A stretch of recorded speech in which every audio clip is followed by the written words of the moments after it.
அதுக்கு முதலும் ஒரு எழுத்து மூலமான அறிக்கையில வந்து பிரதமர் வந்து வெளியிட்டு இருக்கிறார்.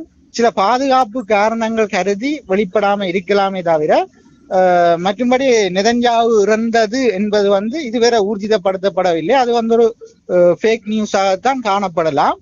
இதேவேளை மாறாக இப்ப மேற்கத்திய ஊடகங்கள், அதாவது அமெரிக்காவினுடைய பாதுகாப்பு துறையின் பேச்சாளர் கூட இன்னொரு விதமான கருத்து ஒன்று விட்டிருக்கிறார்.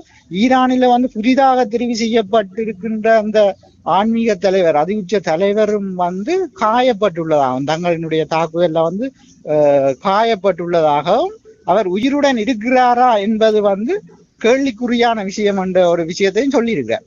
இந்த விஷயத்துல பார்க்க இது ஒரு உளவியல் ரீதியான ஒரு உத்தியாகத்தான் கருத வேணுமே தவிர, அப்படி உத்தியோகபூர்வமான இறப்பு இடம்பெற்றிருந்தால் அதை வந்து உடனே அதற்குரிய பதில் தாக்குதல்களோ அதுகளோ இடம்பெற்றிருக்கும். இது வந்து ஒரு